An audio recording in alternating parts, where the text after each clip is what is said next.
Benvinguts en aquesta segona sessió d'Una història de la literatura en l'art. Avui tenim un tema central. Si realment plantegéssim la història de la literatura en l'art, el capítol principal seria aquest. La Bíblia per il·letrats, la Bíblia per aquells que no saben llegir. Hem de pensar que la majoria dels fidels al llarg de la història no sabien llegir i que, per tant, el coneixement de la paraula els hi arribava o bé a través dels predicadors que parlaven i els hi explicaven el que deien les escriptures o a través de la imatge. Aquesta idea que la imatge era un vehicle per fer arribar la paraula ja hi és des dels inicis del cristianisme. I trobem referències tan llunyanes com el 430, un monjo asceta, Nil d'Ancira, té una sèrie de cartes i en una d'elles explica o recomana com s'haurien de decorar els temples. I ell diu que en els temples hi haurien d'haver imatges de l'Antic Testament i del Nou Testament. I explica per què. Diu, perquè els il·letrats que no poden llegir les Sagrades Escriptures puguin, observant les pintures, conèixer els fets humans que veritablement han servit a Déu i se sentin incitats a emular aquests fets gloriosos i celebrats. Que aquells que no poden llegir, observant les pintures, puguin conèixer allò que va passar. Qui d'alguna manera estableix les bases d'aquesta idea de la Bíblia per il·letrats és uns anys després el papa, Sant Gregori Magne, Sant Gregori el Gran. 540-600 va ser quan va viure. El papa ho fa també en una carta que els escriu a uns monjos d'un monestir, li escriu a l'abat, perquè els monjos del monestir han decidit destruir les pintures que hi havia al temple. Les han destruït perquè ells consideren que adorar una imatge és heretgia i, per tant, el que havien de fer era eliminar les imatges del temple.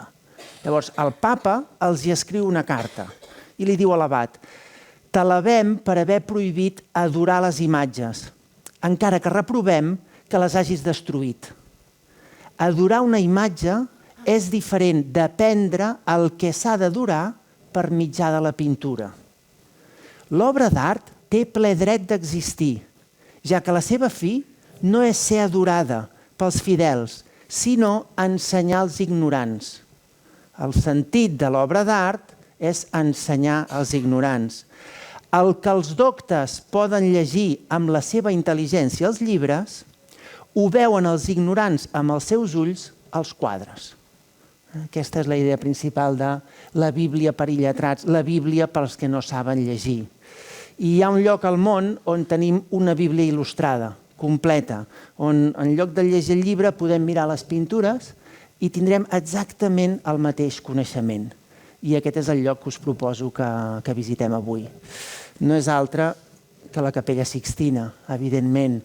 La Capella Sixtina literalment és una Bíblia il·lustrada, des del principi, des de l'origen, del Gènesis, passant per l'Èxode, tota la història de l'Antic Testament i el Nou Testament. Primer la vida de Moisès, després la vida de Crist i, a més, la Capella Sixtina va més enllà, és el llibre complet, també ens explica el final dels temps, el judici final, l'Apocalipsis, en l'altar. En la Capella Sixtina hi ha tota la història sagrada explicada en imatges. I el que us proposo avui és que fem això, que llegim la Bíblia i que mirem les pintures i que veiem com, escoltant la paraula dels predicadors, és a dir, coneixent prèviament les històries, amb les imatges podem reconèixer i podem veure aquells fets, això que ens deia Gregori el Magne. Reprenent però un moment, si us en recordeu, l'altre dia us vaig posar, vam començar amb els reis adormits de l'església d'Autun a França. Honori d'Autun, en el segle XII, també va donar 3-4 punts de per què es fan una pintura. I el primer d'ells era, primer fem la pintura perquè és la literatura dels ignorants. La pintura com a literatura dels ignorants, la Bíblia pels il·letrats.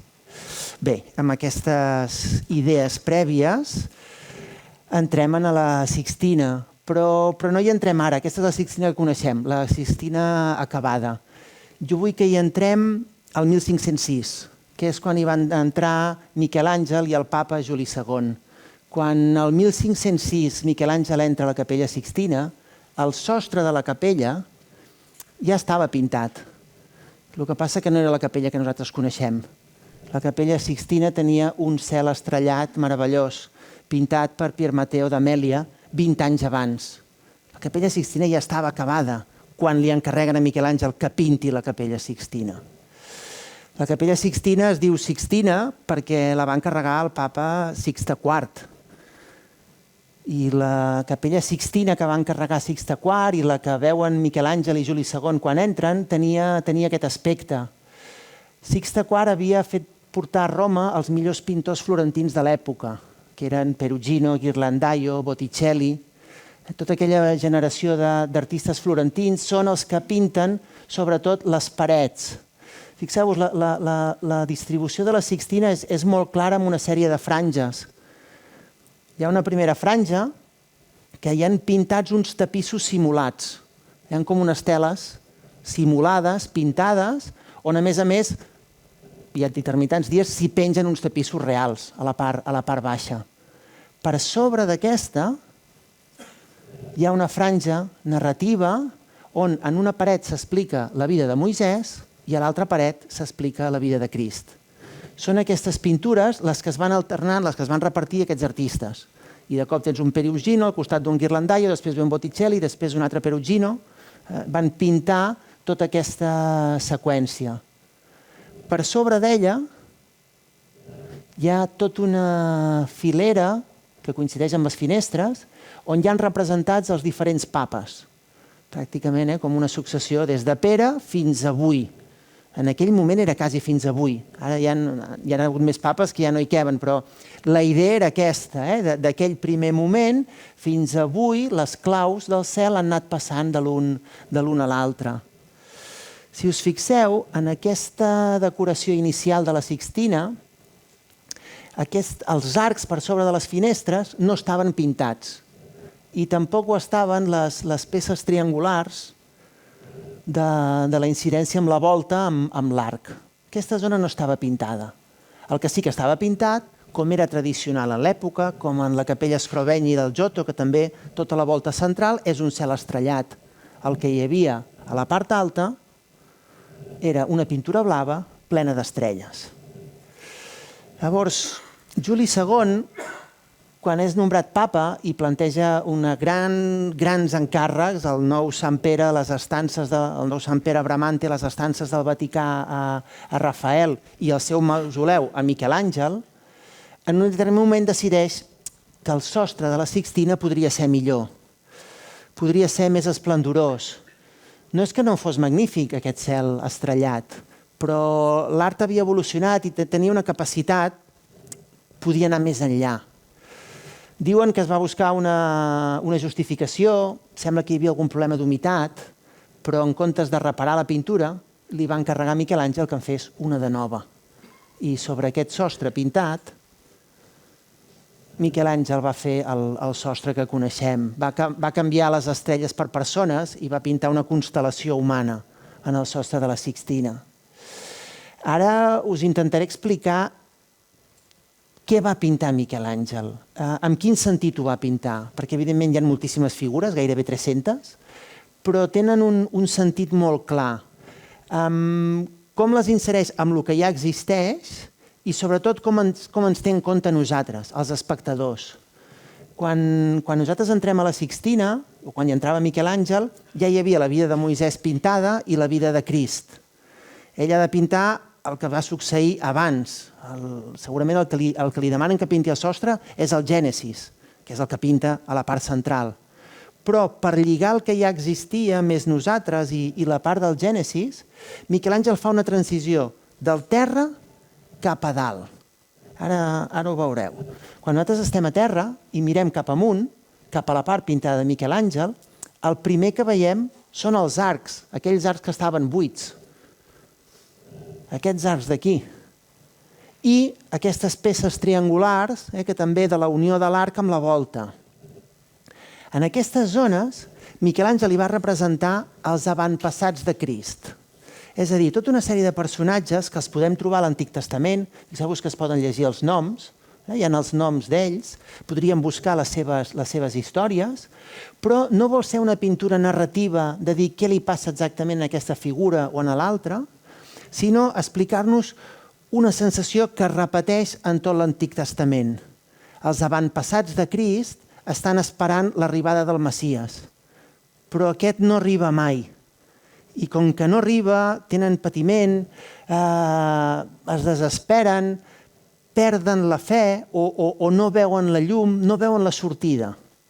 Llavors, en l'inici de la lectura, fixeu-vos, aquests personatges, com tots estan tancats en si mateix. No tenen esperança. Fixeu-vos aquest home, com amb por, que mira i no sap cap on ha d'anar. Aquestes dones, hi ha moltes mares que porten els seus fills, que intenten tirar endavant, però que quan les mirem és fàcil preguntar-se pel sentit de l'existència. Cap on te porta aquesta vida, aquest vagar pel món, esperant que arribi una cosa que no acaba d'arribar mai. Fixeu-vos, segurament quan entres a la Sixtina et quedes enlluernat per la part central, per tots els detalls, i és molt probable que en cap moment et fixis en aquestes figures. Però hi són a la part baixa, i són importants per entendre la revelació posterior. Els avantpassats de Crist vaguen pel món, i Miquel Àngel ens els representa. Com moltes persones que vaguen pel món, que no tenen terra, que no tenen casa, que potser han de fugir d'una guerra, que són perseguits. Són molt actuals aquestes imatges, quan les mires. I també parlen molt de la condició humana, d'aquest preguntar-se, pel sentit de l'existència. Fixeu-vos que estan tancades, aquesta en la peça triangular, per darrere veus que hi ha un altre home allà assegut. Què vol explicar Miquel Àngel amb aquestes figures meditatives? Absolutament esgotades algunes. Fixeu-vos que estan en la base, en tot el perímetre de la volta de la Sixtina, trobem aquests avantpassats de Crist. Veieu? A la part baixa. Nosaltres des de sota són els primers que veiem. Clar, perquè aquest poble de l'Antic Testament no perdés la fe, al llarg de la història, tal com se'ns narra a la Bíblia, hi ha diferents moments que els fan pensar en l'arribada del Messies. Hi ha prefiguracions de l'arribada de Crist o esdeveniments que els hi fan sentir que sí, que són el poble escollit. 4 d'aquests moments estan representats a les cantonades. Veieu que els triangles, quan arriben a la cantonada, amb el gir a 90 graus, es fan triangles molt més grans. Veieu les 4 cantonades? En elles hi ha històries que podem reconèixer. David contra Goliat. David, un jove pastor, que és capaç de vèncer el que semblava impossible, el gegant Goliat. Això li dona confiança en aquest poble escollit de que ha de seguir aguantant aquest bagatge fins que arribi la salvació. David contra Goliat en una de les cantonades. Veieu el moment que David ha fet servir la fona per tirar-li la pedra. Veieu la fona just en primer pla, a terra. El cop de pedra ha fet caure Goliat i David li salta a sobre, li treu l'espasa i amb la seva pròpia espasa li tallarà el cap. Una història paral·lela a la de, aquí teniu el detall, de David i Goliat, però protagonitzada per una dona, és la història de Judit i Holofernes. Judit és exactament igual que David. Judit sedueix el general Holofernes, se l'endú al llit i quan el té al llit agafa una espasa i li talla el cap. Aquí veiem a Judit acompanyada de la seva criada sortint de l'habitació d'Holofernes que li han tallat el cap. Això són històries de l'Antic Testament, podríem anar a llegir el passatge que ens explicaria aquesta escena. Prefiguracions, anuncis que el Salvador ha d'arribar. En una altra de les cantonades hi ha una història molt més complexa, el càstig de Mahan. Aquesta és complicada perquè són diferents moments, és un rei que no pot dormir, fixeu-vos, està al llit, li expliquen contes, li estan llegint un conte perquè s'adormi, té unes visions i acaben crucificant a una persona, aquesta figura que està així estirada, està crucificada en un arbre. La història és complexa, però si l'hem sentit, si ens l'han explicat, aquí la podem veure. La quarta prefiguració o anunci de l'arribada del Salvador, la quarta cantonada de la Sixtina, és la història de la serp de bronze. Aquí el poble d'Israel havia sigut atacat per una sèrie de serps. Veieu que hi ha unes serps que estan atacant, que s'estan menjant pràcticament a tothom. Llavors Moisès els hi va ensenyar un pal, una branca, en la que hi havia una serp daurada. Veieu que hi ha una serp daurada al mig? I els hi va dir: qui cregui en la serp se salvarà. Fixeu-vos que el de l'esquerra estan mirant la serp i creuen en la serp i se salven. Això que passa en l'Antic Testament és una prefiguració de la mort de Crist. I això ens ho explica Joan en el seu Evangeli. En l'Evangeli de Joan podem llegir: i així com Moisès va enlairar la serp en el desert, també el fill de l'home ha de ser enlairat, perquè els qui creuen tinguin en ell vida eterna. Així com la serp va ser alçada, el fill de l'home també serà alçat, serà crucificat, i els que creguin en la creu tindran vida eterna, igual com els que van creure en la serp de bronze, que també es van salvar. La serp de bronze prefigura l'arribada de Crist. Les històries de l'Antic Testament, evidentment, anuncien moltes coses que passaran en el Nou Testament. Els fets del Nou Testament constantment estan corroborant o dient que així es compleix el que s'havia dit en l'Antic Testament. En l'Antic Testament es prefigura, s'anuncia, es profetitza el que passarà en els evangelis, l'arribada de Crist. Aquesta idea que abans de que passi algú és capaç de veure-ho, d'anunciar-ho, també està a la Sixtina. Us poso aquí el detall de la serp com el cos de Crist. Però fixeu-vos que hem vist tota la part baixa, els arcs, els triangles, les 4 cantonades, i just per sobre d'ells hi ha uns avantpassats de Crist que s'alcen, que estan per sobre, que tenen la capacitat de veure el que ha de venir. Són els profetes i les sibil·les. Hi ha tota una sèrie de figures assegudes en uns trons, les veieu? Aquí Miquel Àngel i Juli II fan una cosa realment sorprenent. Equiparen els profetes de l'Antic Testament amb les sibil·les del món pagà. Això és algo inconcebible avui en dia, inconcebible durant pràcticament tota la història cristiana, però que tenia molt de sentit en el Renaixement, perquè en el Renaixement volien recuperar l'art del món antic, del món pagà, i al Renaixement es planteja el concordia oppositum, la concòrdia dels oposats. El Renaixement vol fer concordar el món cristià amb el món pagà. I, per tant, els profetes van profetitzar l'arribada de Crist, però les sibil·les també tenien cert poder adivinatori i també elles van poder profetitzar l'arribada. Es vol fer una concòrdia, i això es veu a la Sixtina, es veu a les estances, es veuen els monuments de l'Alt Renaixement. Ja veureu que es van alternant home, dona, però estem a la Sixtina, se'ls posa un al costat de l'altre, però ja veureu que uns estan capacitats d'endevinar el futur, les altres perden la capacitat d'endevinar. Ara ho veureu. Aquí veieu, amb groc els homes, amb vermell les dones, com estan repartits. I aquesta idea, clar, la Sixtina hi ha una porta i hi ha un altar. Doncs el que està més a prop de l'altar té més poder diví, té més capacitat de profetitzar. El que està més a prop de la porta o més lluny de l'altar en té menys. Fixeu-vos com, ara veurem, les sibil·les, a mesura que ens acostem a l'altar, perden la capacitat d'endevinar. I els profetes és al revés.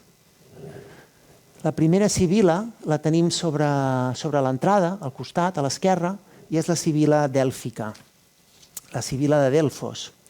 És una dona d'extremada bellesa que acaba de tenir una revelació. Les revelacions sempre són a partir de textos. Ella està llegint el pergamí i d'allò que ha llegit n'ha tingut una visió. I és aquest moment, és el del gest. Per explicar-nos què els hi passa i què pensen les sibiles i els profetes, Miquel Àngel fa servir dos genis que hi ha a darrere, que ja veureu que actuen com si fossin el pensament d'aquest personatge. Jo acabo de tenir la visió. Els que estan a darrere ho estan llegint. Ostres, què és això que hem vist? Què significa? És el moment de la visió. Però ara ens acostarem a l'altar i a poc ho anirem perdent.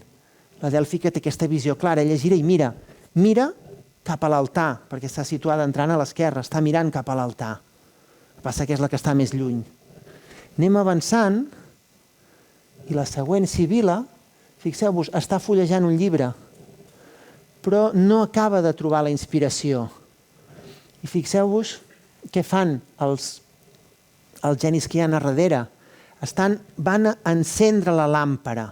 És el moment previ que estàvem veient abans. I hi ha un geni que s'està despertant, estava dormit. No. La revelació ve en la seqüència que acabem de veure. Ella està buscant. En el llibre trobarà la revelació. Fixeu-vos com els genis són explicatius. Abans d'aquesta hi trobem la Sibila Cumana, que està llegint en el llibre, però fixeu-vos que pel gest, per l'expressió, no acaba de trobar el passatge.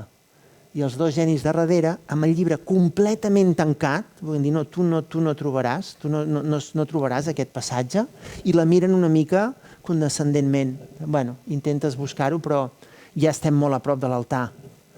La següent, fixeu-vos, intenta llegir, sembla que hagi perdut la capacitat de visió, de la lectura. Li costa llegir. I els genis, mireu com estan en la penombra. Veieu que cada vegada veuen menys?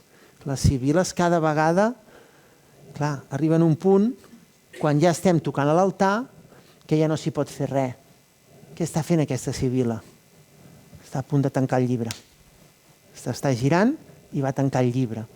Amb elles ens hem acostat a l'altar, però no hem pogut veure. En canvi, la que estava més lluny sí que veia. Si ara tornem enrere i fem el mateix recorregut mirant els profetes, fixeu-vos que és al revés. El primer profeta, el que està sobre la porta, està llegint, està començant a llegir, està buscant el passatge. El següent profeta ha desenvolupat el pergamí i diu, ha trobat alguna cosa. Fixeu-vos que el geni de la dreta diu, que ha trobat un passatge, estiguem atents, que ara llegirà. Mireu Isaïes. Isaïes ha llegit alguna cosa que l'ha interessat, tanca el llibre deixant el dit a dins, per llavors tornar-hi, i medita. Escolta, això que he llegit? I el geni li fa un gest. Li fa un gest per dir, ostres, què significa? Quines implicacions té això que esteu profetitzant? És que pot ser transcendental, això que han vist en el text. Fixeu-vos el següent, Ezequiel, com clarament sembla que parli amb el geni del costat, però és cert això que he vist? Això que he profetitzat? Realment passarà? I mireu el geni, que li fa un gest apuntant cap amunt. I està assenyalant les pintures que hi ha en el centre. Però això que em dius, si ara m'allunyo, veieu Ezequiel on està? Està assenyalant cap amunt.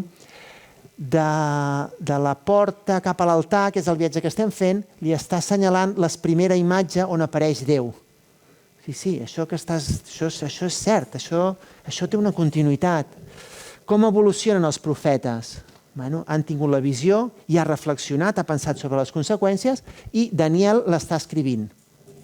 Del llibre que ha llegit, escriu la seva profecia. Veieu? Els profetes escriuen. Daniel. Podríem anar a Daniel a l'Antic Testament a saber què és el que ens va dir. Després d'escriure, però, hi ha un moment molt important en aquest camí, que és el de la reflexió, el de prendre consciència de les implicacions d'això que han vist els profetes. És el moment final abans de la revelació. L'últim profeta abans de l'altar té aquesta actitud pensativa de les conseqüències d'allò. El següent, que és Jonàs, ja pot mirar. Fixeu-vos, ens hem anat acostant i Jonàs, que està just a sobre l'altar, Jonàs, que si li busquéssim la seva història a la Bíblia, ens diria que va ser menjat per una balena. Veieu el gran peix que hi ha allà darrere?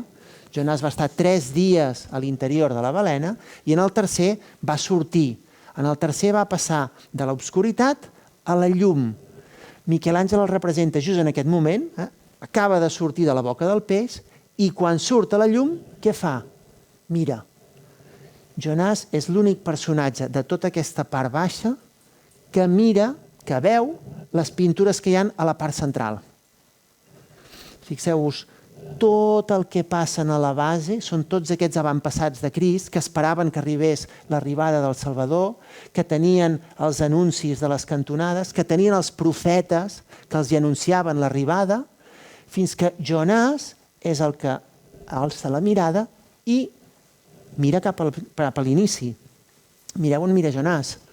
Si seguim la seva mirada, està mirant la primera escena de la franja central. A la franja central és on Miquel Àngel ha representat el Gènesis. El Gènesis, que és l'origen del llibre, ens és explicat també com una revelació.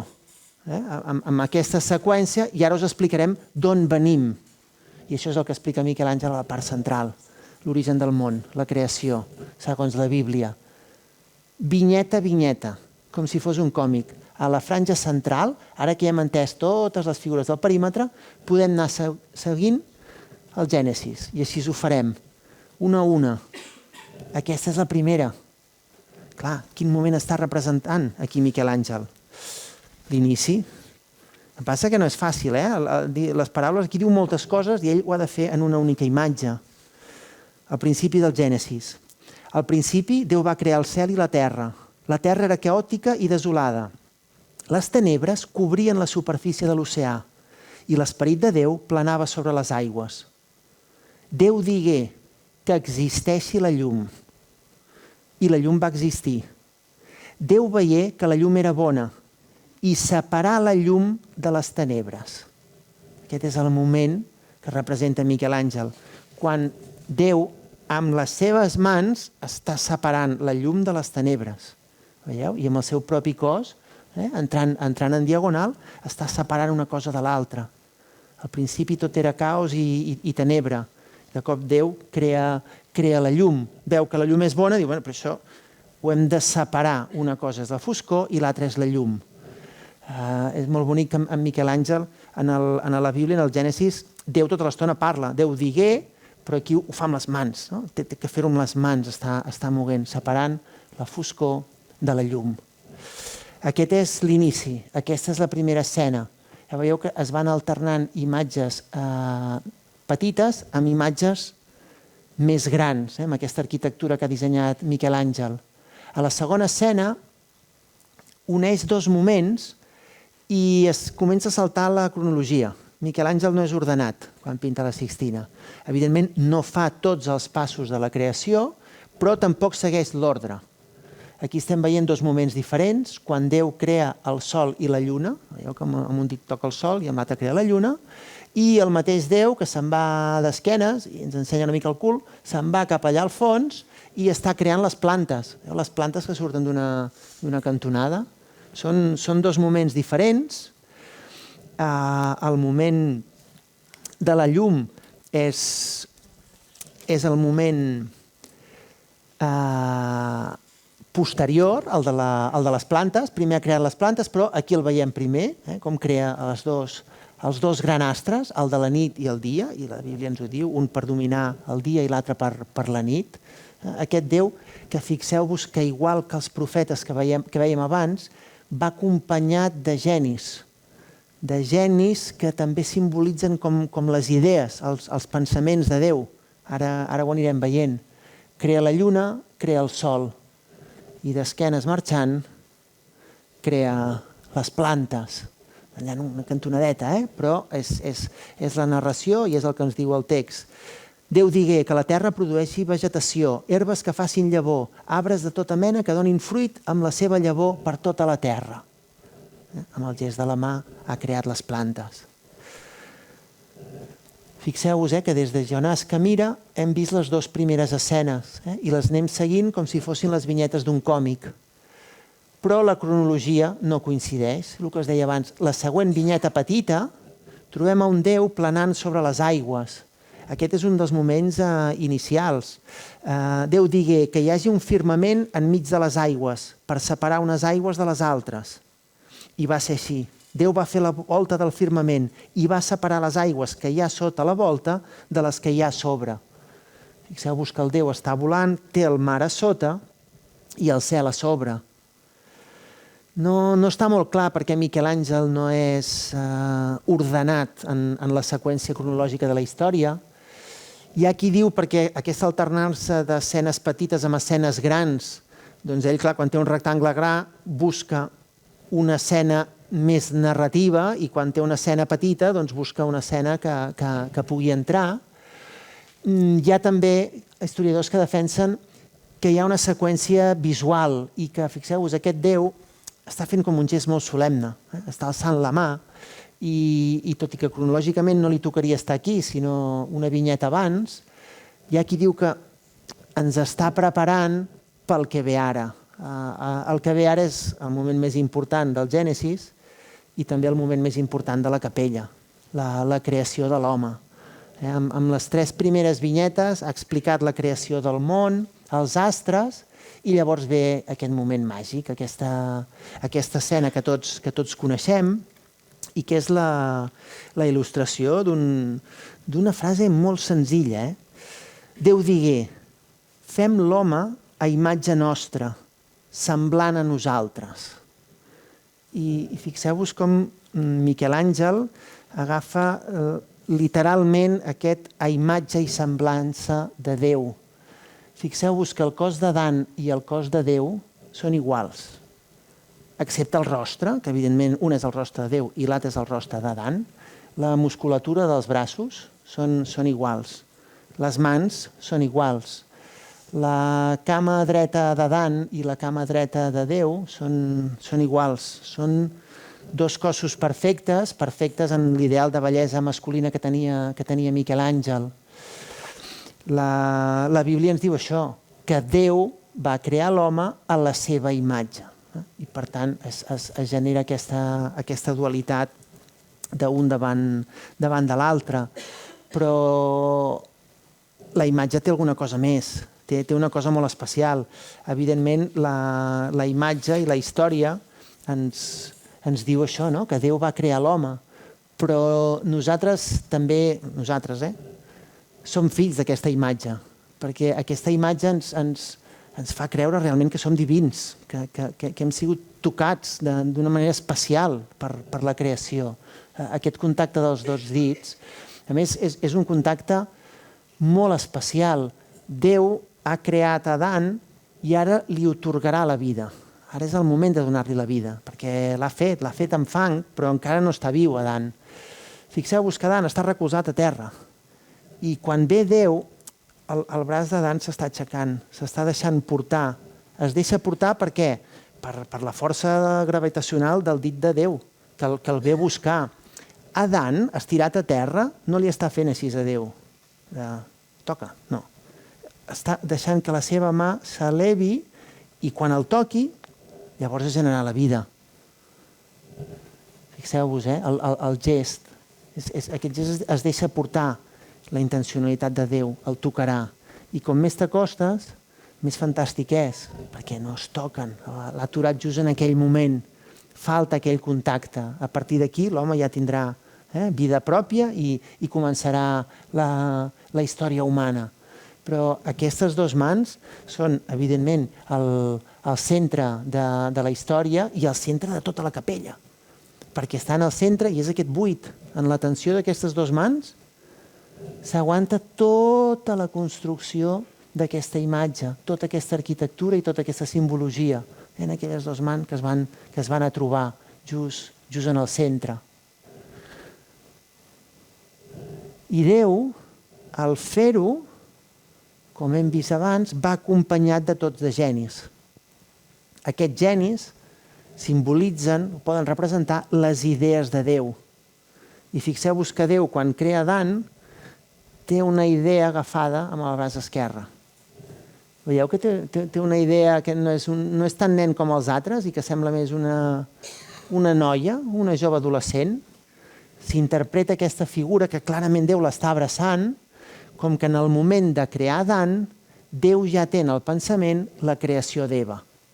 Perquè aquesta figura és una figura femenina i si són les idees de Déu creant en el Gènesis, aquella figura és Eva. Eva és la creació d'Eva, la següent escena de la seqüència. Miquel Àngel aquí segueix la tradició que ha d'explicar o que ha de fer visible el que el Gènesis diu així. Llavors el Senyor Déu va fer caure l'home en un son profund. Veieu Adán, que s'ha adormit completament? Quan quedà adormit, prengué una de les seves costelles i omplí amb carn el buit que havia deixat. De la costella que havia pres de l'home, el Senyor Déu va fer-ne la dona. En lloc de representar aquesta imatge una mica gore, de que li arrenca una costella i la costella amb sang la reconstrueix, que alguns artistes ho han representat, aquest moment de treure-li, iconogràficament la història s'acaba representant així, que Adán queda dormit i Eva surt del seu costat. Veieu que està... Aquí aquest Déu que té els peus a terra sembla quasi un mag que li digui vinga, va, endavant, surt a la vida. I Eva surt del costat d'Adán. Hem de passar d'un text a una imatge. Bé, ja ho teníem tot. L'únic que havíem de fer era estar tranquils al paradís i gaudir de la vida. Però, com ens explica la història, no va ser així. Només tenien un manament, Adán i Eva, que era no menjar de l'arbre prohibit, no menjar de l'arbre del coneixement del bé i del mal. Era l'únic que no havien de fer, però evidentment és el que van fer. La serp és la culpable, ja coneixeu tots la història, no cal que us llegeixi el passatge. Veieu la serp embolicada en l'arbre, la serp que s'acaba transformant en cos de dona, li ofereix el fruit a Eva, que està agafant el fruit, i Adán també va a buscar-lo. Com que no van complir el manament, com que van pecar, el pecat original, van ser expulsats. Sabeu que en una mateixa escena Miquel Àngel ens explica dos moments totalment diferents, com la serp que sedueix i l'àngel que expulsa actuen simètricament, un ofereix el fruit i l'altre et fa fora amb espasa. I l'arbre com a eix d'aquesta composició. I Adán i Eva, que entren en la història sent expulsats del paradís. Ara, aquí, que hi ha la literalitat, la història que ens explica el Gènesis, també els artistes, quan il·lustren un text, també hi posen coses personals, coses de collita pròpia. I en aquesta imatge hi ha alguna cosa sorprenent. Fixeu-vos en la vella Eva del pecat original i en la Eva no tan vella de l'expulsió. I vella en ve alta. I també en ve baixa, que fixeu-vos. La Eva abans del pecat és una noia d'una bellesa magnífica. La Eva després del pecat, en el moment de l'expulsió, que jo crec que no passa ni un dia, en el Gènesis són unes hores després. Mireu com li ha canviat el rostre. No sembla la mateixa dona. I això no és casualitat. Miquel Àngel ho fa amb tota intenció, però ja us deia que ho fa per una concepció personal. Miquel Àngel era un profund neoplatònic i pels neoplatònics la bellesa d'aquest món, o la bellesa que veiem, la bellesa terrenal, és esplendor de la divinitat. I alhora la bellesa corporal, la bellesa externa, és signe o esplendor de la bellesa espiritual. És a dir, algú que exteriorment és bell, és o perquè és reflex de la divinitat o perquè és esplendor del seu interior pur.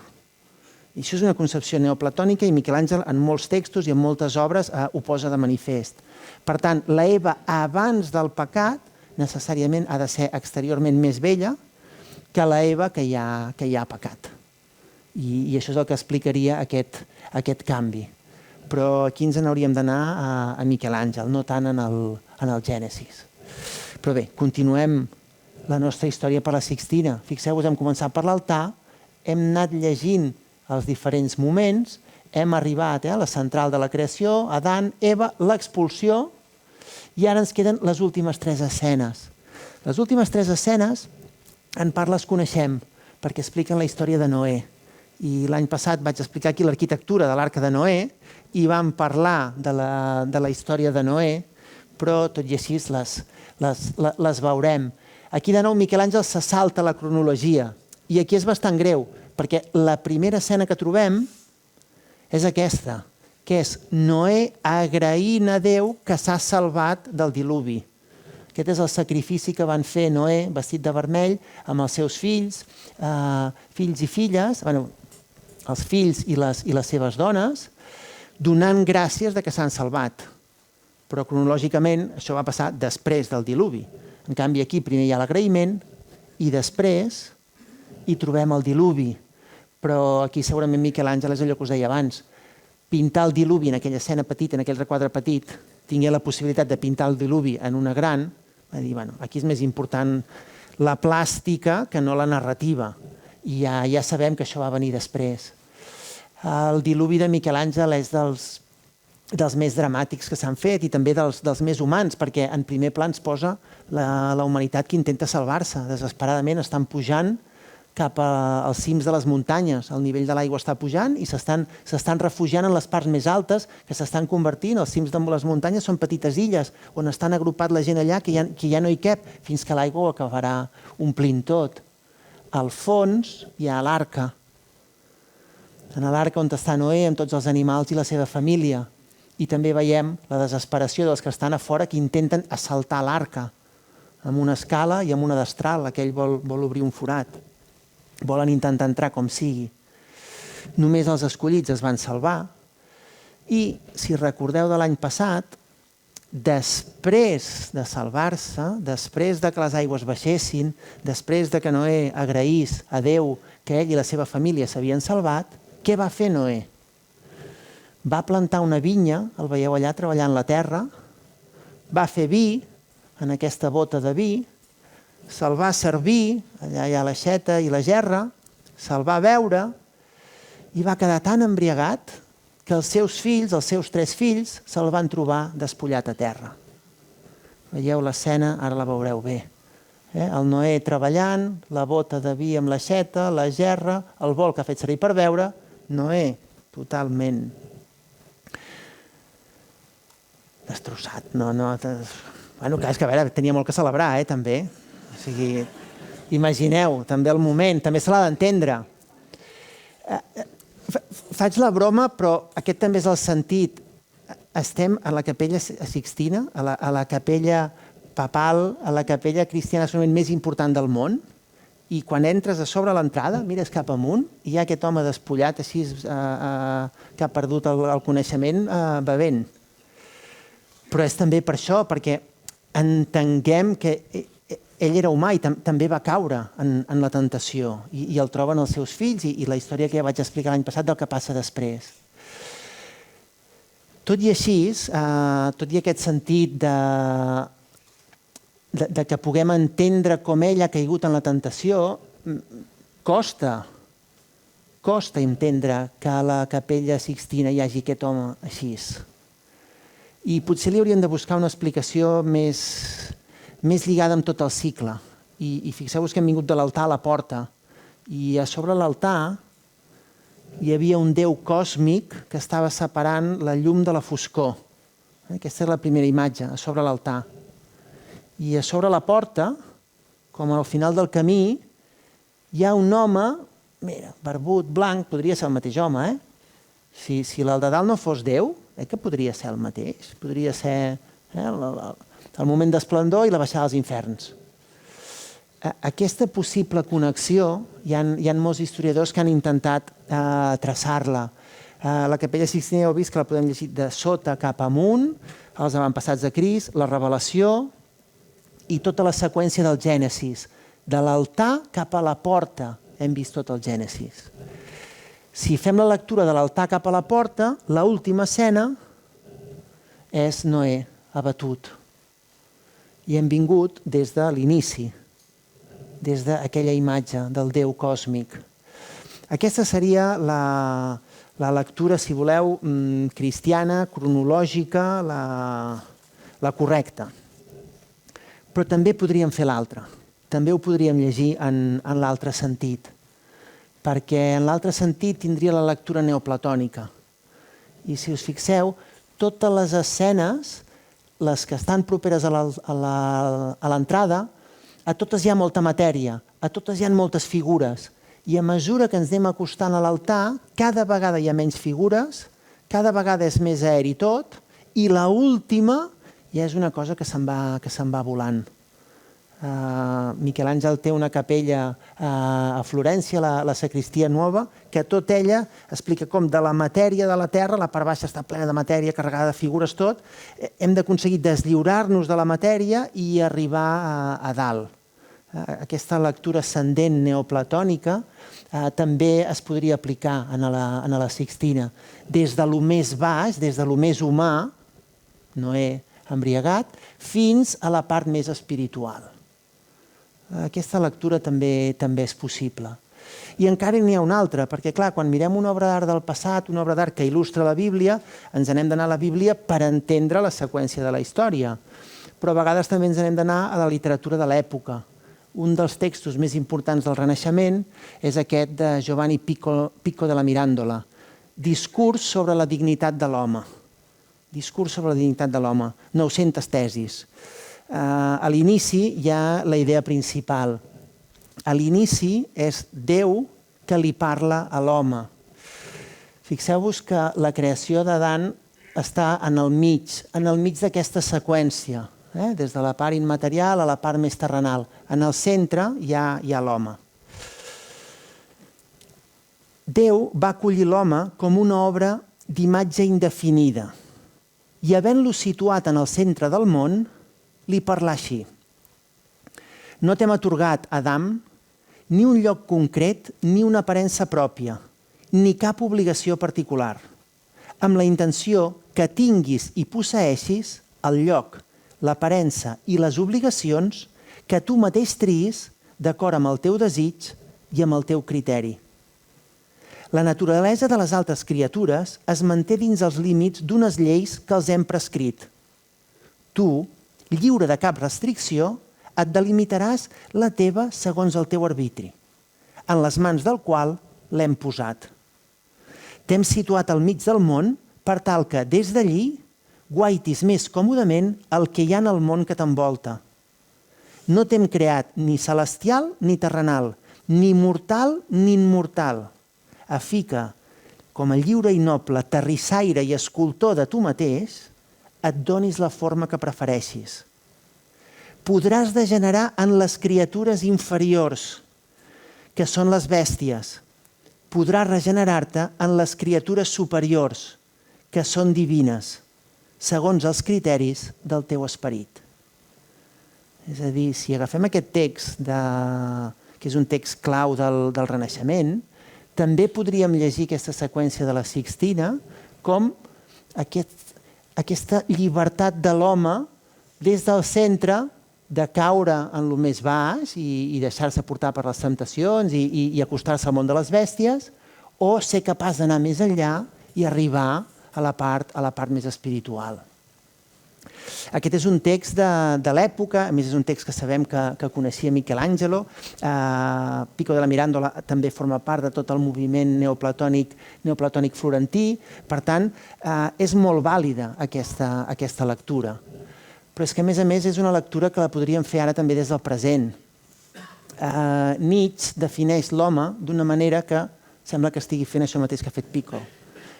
Nietzsche diu que l'home és una corda estesa entre l'animal i el superhome.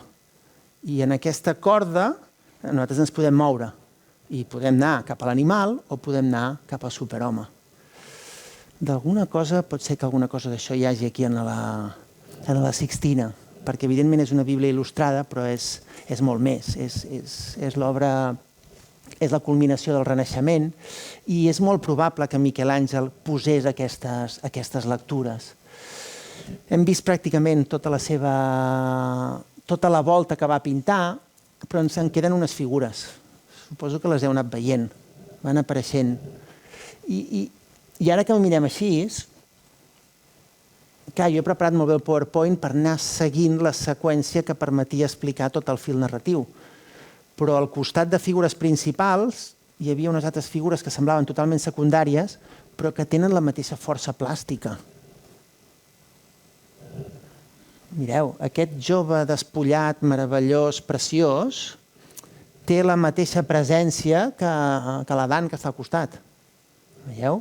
L'únic que ell està per davant, està en l'arquitectura, està assegut en el nostre espai i les escenes de la creació les veiem a través de l'arquitectura. Però tota la Sixtina, més enllà d'explicar el Gènesis, més enllà d'il·lustrar o no el Pico de la Miràndola, està plena d'homes despullats que es mouen, que es belluguen, que exhibeixen la seva anatomia i la bellesa dels seus cossos. Són els anomenats ignudi. Els hi diguem ignudi perquè no sabem què són i, per tant, fem servir un nom que senzillament vol dir despullats, els ignudi, els despullats. Què són aquestes figures?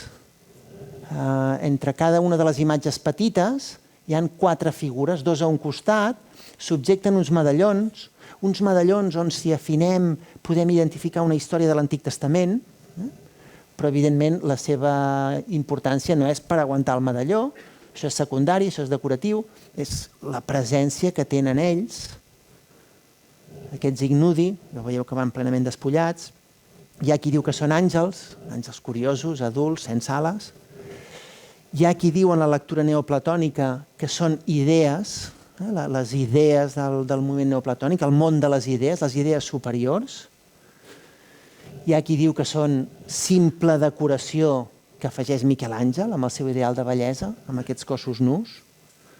Són realment meravellosos i convé, ens podríem aturar en cada un d'ells, en les torsions, en els gestos, en com exhibeixen la musculatura.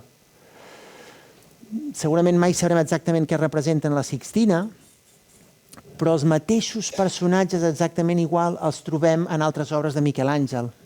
Fixeu-vos, això també és un jove despullat, amb unes robes que es mira, que es contorsiona, que es tira.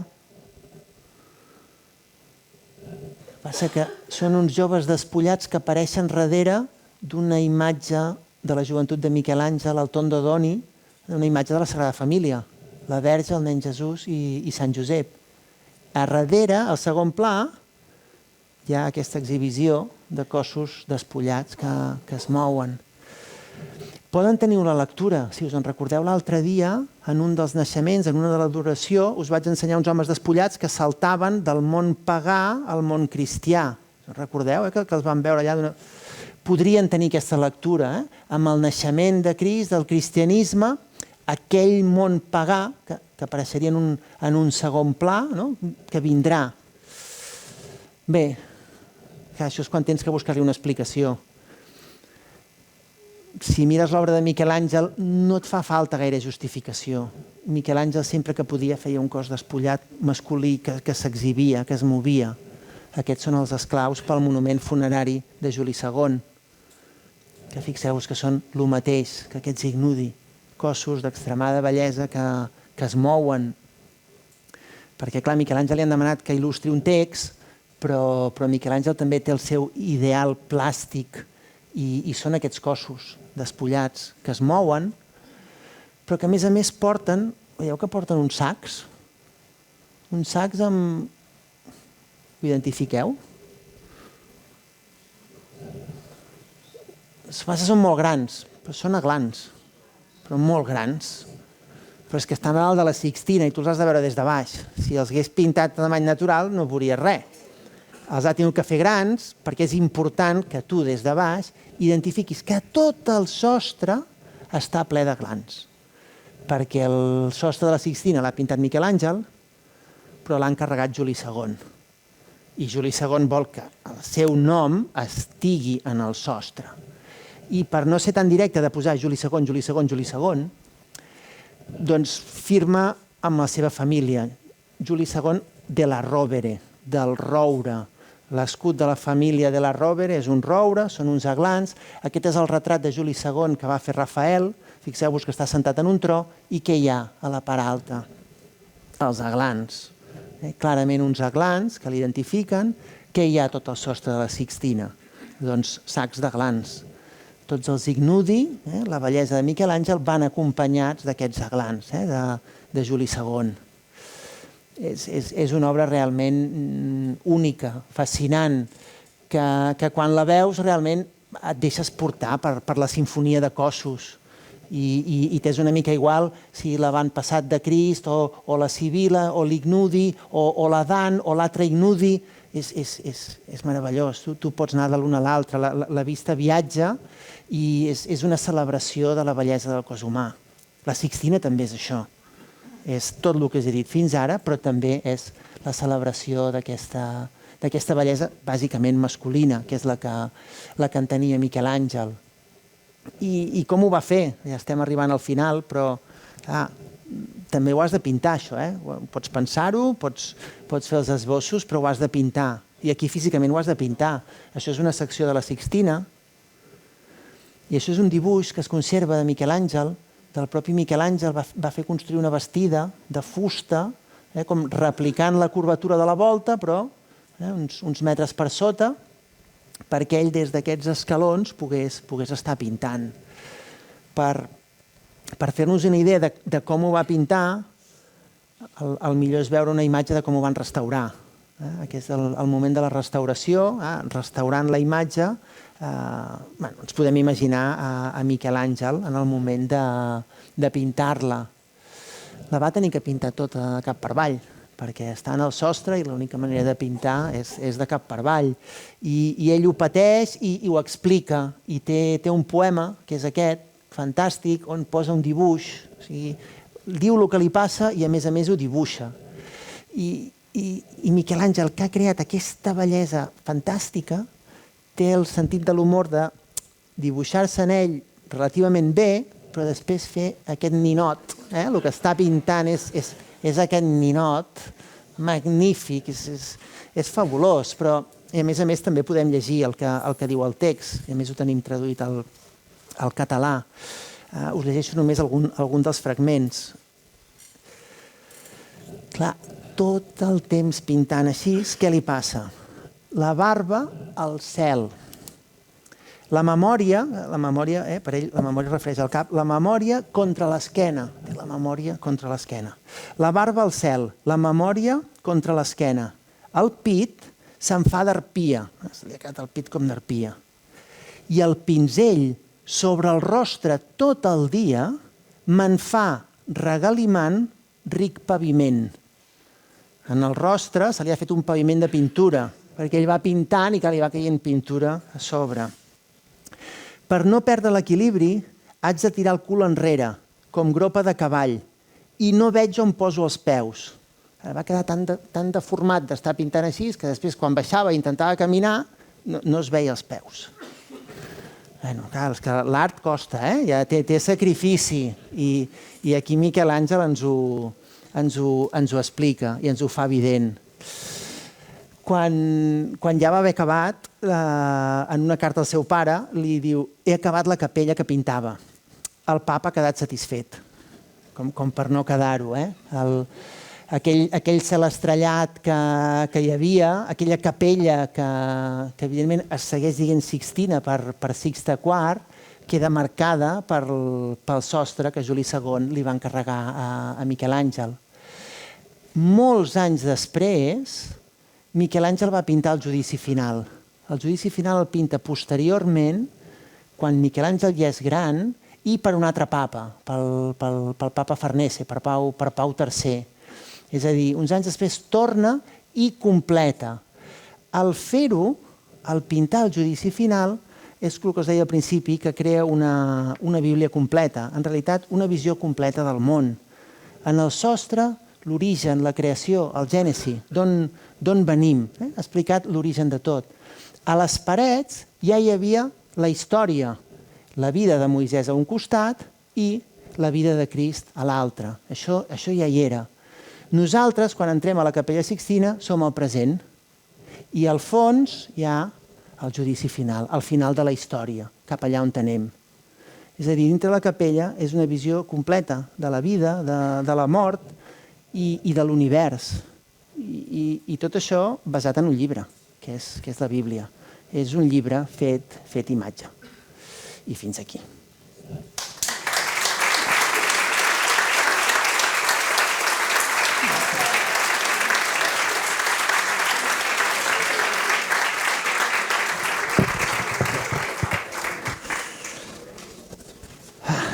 Moltíssimes gràcies. No us aixequeu, que hi ha un petit extra, com sempre, si el voleu. Avui ha sigut una hora clavada, que és el que em demana l'Eduard, però en 5 minuts us ensenyo 2 coses més.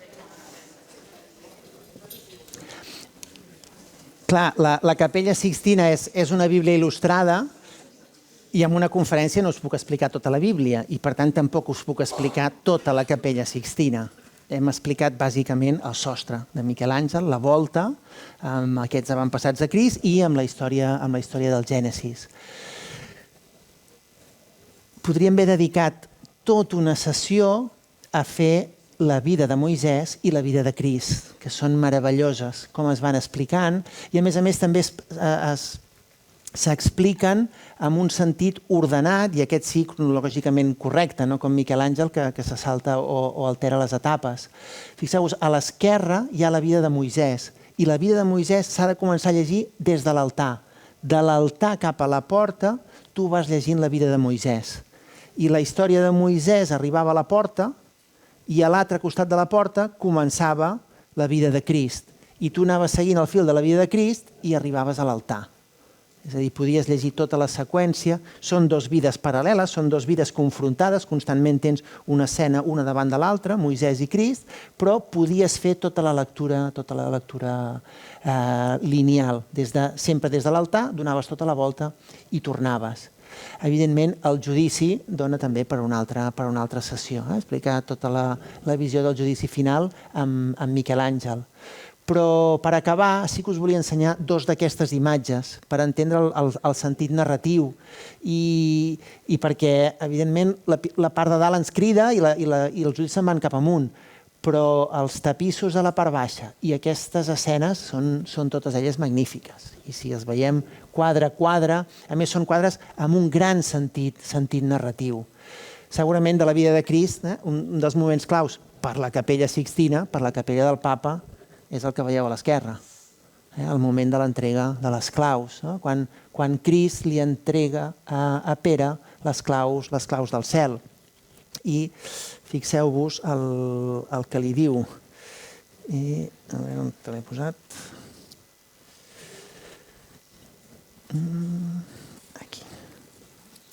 Aquí les paraules són importants i les imatges també. Penseu en la seqüència dels papes que hi ha a dalt, sobre les finestres. Això no l'hem d'oblidar mai, el sentit també polític de la imatge. Crist li entrega a Pere les claus i com si fos una cursa de relleus, de Pere al papa, de papa a papa, es van passant les claus fins al papa actual que està allà a la capella i que té les claus a la seva mà. Poca broma amb les claus, perquè fixeu-vos el que diu el text.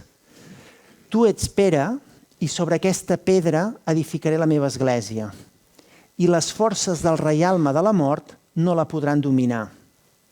Et donaré les claus del regne del cel. Tot allò que lliguis a la terra quedarà lligat al cel. Tot allò que deslligui a la terra quedarà deslligat al cel. No només té les portes del cel, sinó que el que lligui a la terra queda lligat pel cel i el que deslligui a la terra queda deslligat pel cel. No hi ha ningú amb més poder al món que els que es van passant les claus. Ho diu el text i ens ho diu també les imatges.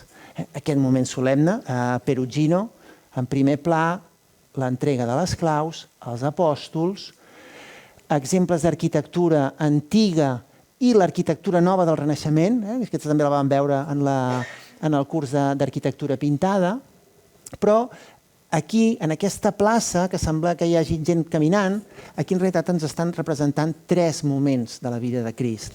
l'entrega de les claus és un, però allà veiem el pagament del tribut. Sant Pere paga el tribut que li han demanat a Crist per entrar en una ciutat, és un altre moment narratiu, i allà, si us fixeu, estan intentant lapidar un home. Veieu que hi ha un home allà en el centre que fa aquest gest i els altres tots estan fent el gest de tirar-li una pedra. És una temptativa de lapidar a Crist. Són escenes de la vida de Crist, 3 d'elles en una mateixa imatge. Clar, aquest és un recurs també que han de fer els pintors, quan han d'explicar una història molt llarga i resulta que només tenen un quadre o només tenen un rectangle de paret per fer. Llavors hi afegeixen històries. Així és com ho fa Perugino, però jo per acabar us vull ensenyar el que passa a l'altra banda, en la vida de Moisès, el que pinta Botticelli. Aquesta pintura es titula Els fets de la vida de Moisès. I són els fets perquè quants cops apareix Moisès? Moisès va vestit de groc amb una túnica verda. Ho veieu? 1, 2, 3, 4, 5, 6, 7. Hi ha 7, no 6, 7 fets de la vida de Moisès en una mateixa imatge. Com que és la vida de Moisès, nosaltres l'estem llegint de l'altar cap a l'entrada. Per tant, l'hem de llegir de dreta cap a esquerra. A la vida de Crist anàvem en l'altre sentit, però aquí estem vinguent així. El primer fet de la vida de Moisès és que Moisès va matar un egipci, veieu que amb l'espasa Moisès està a punt de matar en aquell home, perquè l'egipci havia maltractat un israelita. Al moment dramàtic de l'atac, aquells personatges que s'espanten, que s'aparten espantats, que després de cometre l'assassinat, Moisès, al segon moment, fuig cap a Egipte, veieu, cap al desert. Veieu que està marxant? Primer mata i després fuig. El tercer moment és quan Moisès va lluitar amb uns pastors, fixeu-vos, entre els arbres, hi ha uns pastors que tenen unes ovelles a sota. Veieu? Aquells 3 homes porten unes ovelles i Moisès lluita amb ells perquè els pastors no deixaven que les filles de Jetró s'acostessin al pou perquè el seu ramat també pogués veure. Llavors Moisès primer fa fora els pastors i després dona de beure, veieu al costat del pou, els hi està donant de beure a les ovelles de les filles de Jetró. Aquest devia ser un moment molt maco, de tirar l'aigua, hi ha la jove davant. El cas és que Moisès es va casar amb una de les filles de Jetró. S'acaba casant. A partir d'aquest moment, Moisès és pastor d'ovelles. Llavors, a dalt de tot, veieu Moisès a la muntanya amb les ovelles.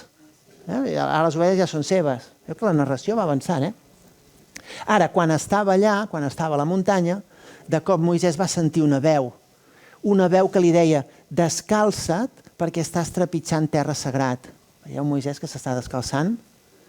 I llavors, d'on te surt aquesta veu? La veu sortia d'una bardissa que estava cremant.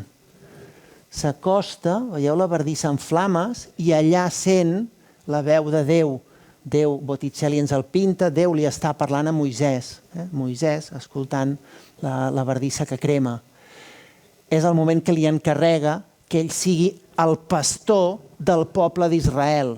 Llavors, canvia les ovelles, fixeu-vos, aquí veiem a Moisès fent de pastor, portant, guiant a tot el poble d'Israel que baixa de la muntanya. I se l'estan duent cap a la següent escena, on hi ha el Mar Roig que els està esperant i per separar les aigües. Però això ja ho vau veure a la pel·lícula de la Bíblia i si no ho podeu anar a veure a la Sixtina. És la història, clar, és una història fascinant, és una història fantàstica, passen moltes coses. Però, quantes es poden arribar a explicar en una imatge? Bé, pels que saben llegir i pels que no, la Sixtina és una Bíblia en imatges. I ara sí, fins aquí.